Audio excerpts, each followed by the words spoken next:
Šiandien pakalbėsim, manau, įvairiom temom, kurios jūs domina jau ilgą laiką. Sveikinuosi su jumis ir kas manęs dar nepažįsta, tai sveiki, esu Gabrielė Matusaitė ir šiandien filmuoju klausimų atsakymų video.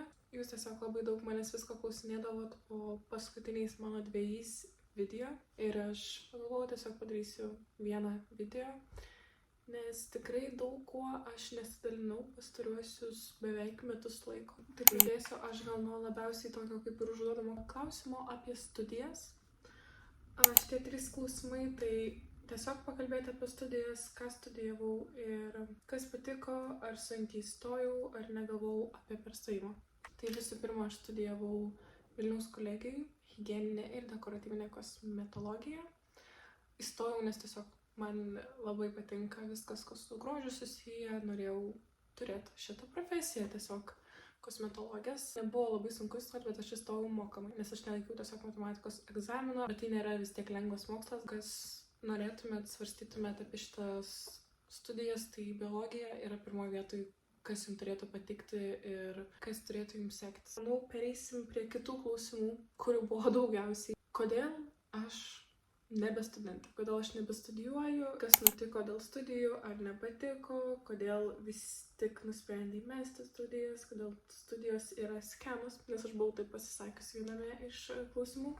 Kodėl nusprendei mesti studijas? Nepatiko programa ar dėstytojai? Visi šitie klausimai aš atsakysiu va dabar. Vis tiek noriu susitart, kad tai yra mano nuomonė. Jūs galite sutikti, galite nesutikti. Aš niekada nesakysiu ne mokslui. Studijos ir mokslas ir žinių gilinimas yra gerai, niekada nenešiosiu to ant pečių. Aš su tuo sutinku.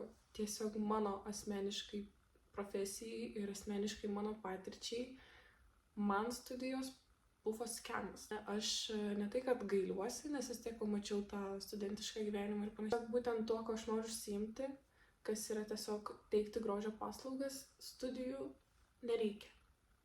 Tai yra tiesiog kaip skemas realiai. Su dėstytojais viskas gerai, tiesiog galbūt pasenusi yra sistema. Kadangi aš mokėjau studijas, tai visai kitaip pažiūrėjau į tai, ką man duoda studijos.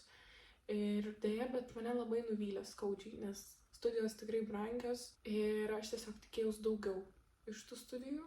Ir nebenorėjau savo gaišinti nei laiko, nei leisti dar didesnius pinigus ir dėl to aš išėjau.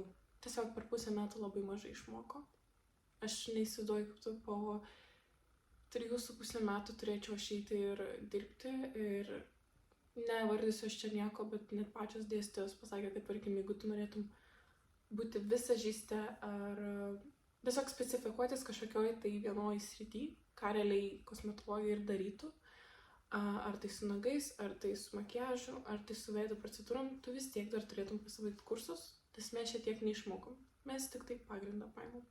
Lietuvoje ir kitose šalyse yra pilna kursų, kur tu gali grožio srityje save specifikuoti, išsimokinti ir puikiausiai dirbti. Ir tie kursai nekainuoja 3000 eurų ir netrunka 4 metus. Šitas sprendimas yra labai asmeniškas ir aš niekam nesakau nieko daryti, tiesiog apsvarstykite visas galimybės. Čia kaip pavyzdį galiu duoti. Buvo manikiūras. Šiais laikais visos daromės priauginimus nagų ir taip toliau ir aš namuose darausi savo pati nagų priauginimą ir lakavimą. Mus per pusę metų išmokė tik lakavimo, be jokio priauginimo, tiesiog gelinio lakavimo. Ir tai yra ne tai, kad tiesiog mes nespėjom išmokti, o tai tiesiog yra visa programa per pusę metų. Ta prasme, manikiūristės gali pasibaigti kursus per 2, 3, 4 savaitės. Aišku, reiks įdėti daug savo darbo, bet vis tiek. Jūs paimkit laiko tarpą ir man tai tiesiog yra visiškai nesąmonė. Dėl to ir sakau skemas. Bet čia būtent man yra tas, nes nepriimkit manęs klaidingai. Jeigu jūs norėtumėt, pavyzdžiui, būti ta, kuri teiks kursus, kuri mokins kitus žmonės, arba jūs norite dirbti su rūgštimis ant veido, studijos jums yra reikalingos. Tiesiog aš, kadangi nenoriu specifikuotis ties veido valymais ir taip toliau, man tų studijų nereikia. Bet nepriimkit, sakau, asmeniškai, negalvokit, kad dabar nereikia studijuoti. Aš jums to nesakiau, iš manęs jūs to negirdėt. Reikia ir medicinui, ir teisei, ir taip toliau reikia mokslo. Faktas. Bet ne visur. Arba klausimas, ar ateityje norėtum studijuoti ir kas tai būtų. Tai ties studijom aš esu dabar sustojusi. kaip ir sakiau, maždaug aš prieš metus jau žinojau, kad aš nutrauksiu, dėl to, kad aš gegužės mėnesį pasiėmiau akademinės atostogas. Ir galvojau, arba grįšiu vasarį, arba ne, bet nepasikeitė beveik per tokį gerą pusmetį nepasikeitė mano nuomonė apie studijas, tai aš negrįšiu, bent jau į šitą sritį.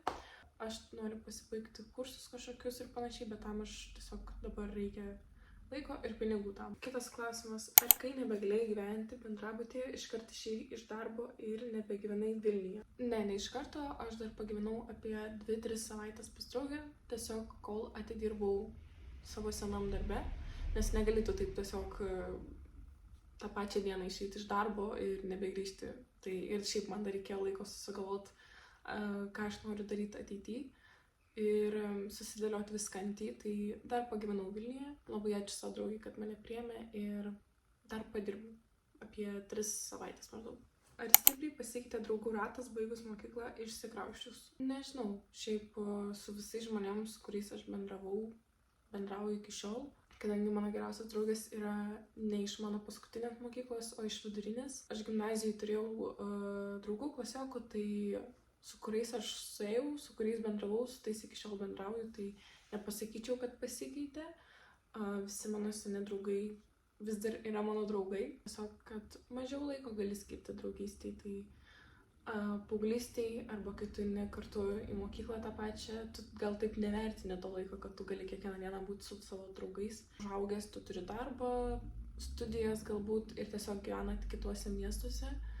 Ir tiesiog žiauriai sunku tada yra prisiderinti, kada galite susitikti. Aš net nežinau, kai žmonės dar vaikų, šeimas turi, tai iš vis yra sunku, bet jau ir ne dabar tas jaučiasi. Tai vienintelis dalykas, kas pasikeitė, tai kiek laiko aš galiu būti su draugais, o ne patys draugai. Tai tuo labai džiaugiuosi. Kaip su teisėm?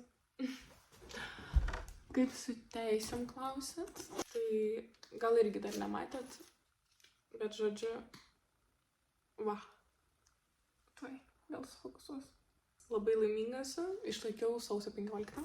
Reiktų gal kada jums papasakoti istoriją visą laikymo, nes realiai man užtruko virš 2 metų išlaikyti teisės. 2 kartus perlaikiau teoriją, nes buvo man pasibaigus, bet abiejais kartais iš pirmo karto išlaikiau teoriją, tai su teoriniam žiniom man nekliuvo visai. Didžiausias mano priešas buvo stresas. Labai stresuodavau ir dėl to tiesiog pridarydavau nesąmoningų klaidų. Ir dar vienas dalykas, buvau papuolus Panevėžy pas vieną tokį vyruką, irgi vardų neminėsiu, bet aš išlaikiau iš 8 kartų. Tai iškart pasakau, bet 5 iš tų kartų aš laikiau pas tą patį žmogų. Tiesiog iš eilės.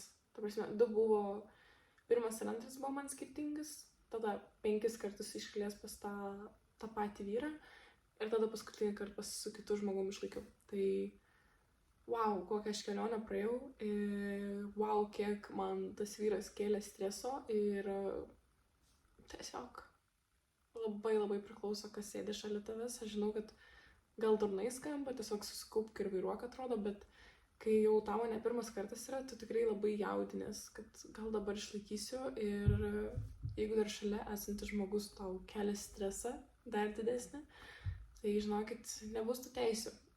Tai labai džiaugiuosi, kad paskutinį kartą pagaliau gavau kitą žmogų ir labai puikiai išlaikiau.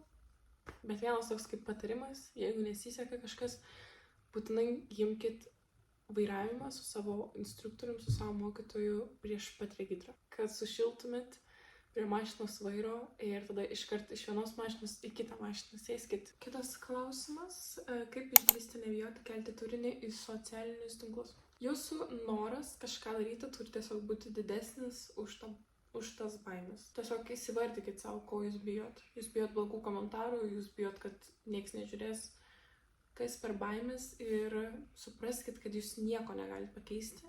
Ir jeigu nepabandysit, jūs net nesužinosit, ar jums būtų pasisekę, ar būtų nepasisekę. Aš visada manau, kad reiktų bandyti, tuo labiau socialinė medija, žiūrint, aišku, kokia programėlė ir koks tai turinys. Bet jinai yra tokia nenuspėjama, jūs galite 2 metus kelti ir nerinkti visiškai peržiūrių, laikų ir nieko.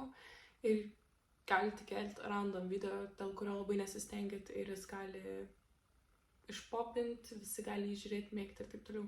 Tai yra taip toks slidus dalykas. Tiesiog bandykit. Nors jau vieną kartą gyvenat, kad ir kaip durnai tai beskambėtų, bet nieks jūsų nenužudys, o kad kažkas klasėje ar kur pasijuoks, nu tai tegul juokis.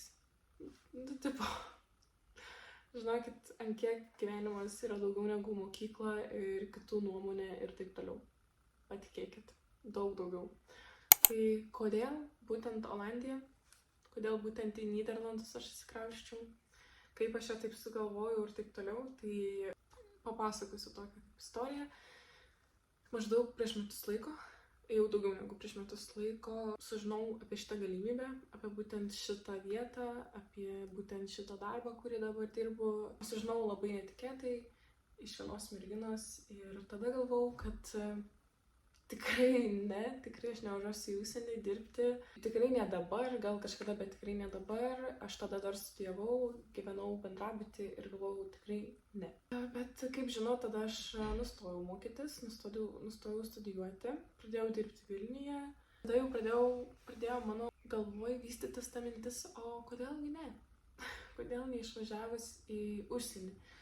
Aš nestudijuoju dabar, aš neturiu šeimos, aš neturiu gyvūnėlių. Vilniuje aš gyvenau bendrabutyje, tai bet kada galiu tai sakyti, tai nėra kažkokia ilgalaikė nuoma, tai nėra paskola būtui. Aš neturiu tokių dalykų, kurie mane būtų šiuo metu pririšę prie Lietuvos. Pakau, kodėl nepabandžius, kada jeigu ne dabar išvažiuoti į užsienį, padirbėti, pamatyti visiškai iš kitos šalies pasaulį, o ne iš Baltijos šalių. Sėdžiu aš dabar Nyderlanduose, Texel saloj. Ir pasakoju jums apie tai. Tai kaip ir sakiau, labai netikėtai gavau šitą galimybę. Grinai visata atrodo atsiuntė. Aš vis sakau, aš tuo metu galvojau, kad tikrai ne man yra užsienis ir ne man gyventi užsienyje, kaip aš čia be draugų, be šeimos, kaip aš čia kalbėsiu angliškai visada. Nėra tai baisu, žinokit, viskas yra puiku. Tai aš dirbu viešbutyje su savo drauge. Tai mes ten įvairių darbą darom. Realiai visam viešbutį, kokie darbeliai yra, tą ir dirbi. Yra rytinė ir vakarinė pamaina. Tai nuo to ir priklauso mūsų darbas. Kol kas labai patinka, kolektyvas žiauriai geras. Visi čia yra tiesiog žiauriai draugiški. Ant kiek skiriasi Nyderlandai nuo Lietuvos ir patys žmonės. Ant kiek skiriasi, tai net atrodo su drauge juokiamės, sakom, keista, tiek gerumo net nemokyti tiek priimti. Aš gyvenu mažam miestelį, tai čia grinai visi visus pažįsta, visi sveikinasi ir mums kaip lietuviam net keista atrodo, kad nepažįstamas žmogus su tavim sveikinasi. Bet jau baigiam priprasti, jaučiamės labai priimtos, jaučiamės, kad esam ten, kur ir turėtume būti. Buvo kažkoks klausimas, aš dabar jo nerandu, kokie sunkumai Olandijai, Nyderlanduose. Tai labiausiai vienas iš didžiausių sunkumų, kad aš nemoku olandų kalbos nei kiek. Tai viskas yra angliškai, viską reikia angliškai kalbėti, bet moku anglų kalbą. Tiek mano draugai moka, tai čia sunkumų didelių nėra. Ar patinka gyventi šitoje saloje? Tai, kaip minėjau, aš gyvenu Texel saloj.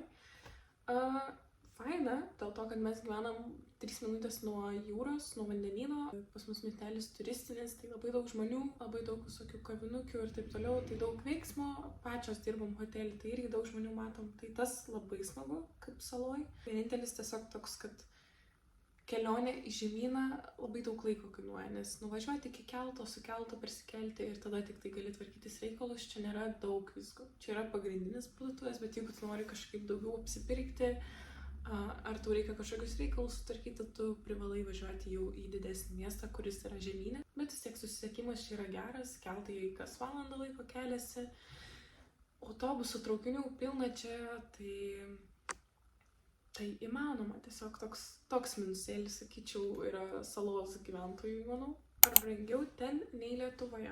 Jeigu kalbant apie maistą, nes tik tą aš ir galiu žinoti realiai, kainos beveik visų produktų yra vienodos, kai kurių netgi pigesnės. Jeigu tai yra olandų produkcija, tos parduotuvės produkcija, tai tada yra pigiau. Kai kurie vaisiai pigesni, kai kurie vaisiai ar daržovės brangesni. Tai labai labai priklauso iš tikrųjų. Kas yra žiauriai brangu čia, kam jau juokiame su draugė, kad tikriausiai vegetariam tapsim, nes labai labai brangiai mėsa. Vištienos 400 gramų 6-7 eurai, kiauliena, apie jautieną aš net nekalbu. Vištienos krūtinėlė buvo, man atrodo, 4,30 ar 5 eurai. Čia žiūriu į tas kainas iš lietuviškos algos, tai tada jo kaip ir brangu, bet realiai su olandiška alga, tai tada nėra taip brangu. Kaip reagavo tėvai, jog nebestudijuosi ir įsikraustysi į užsienį? Tai mano mama senai žinojo, kad aš sustabdžiu studijas. Aišku, jinai norėtų, kad aš toliau mokinčiaus, bet kaip ir jums pasakoju, tas diplomas ne visada vertas yra to, ką jums reiks paaukoti ir padaryti dėl to diplomo. Ir jis ne visada nusakys net, ką tu moki. Kaip reagavo, kad išsikraustysiu? Aišku, kad liūdna. Aš jau pasiilgau savo mamos, aš tikiu, kad jinai manęs pasiilgo. Bet aš jau gyvenau Vilniui, mes jau nesimatydavom taip dažnai.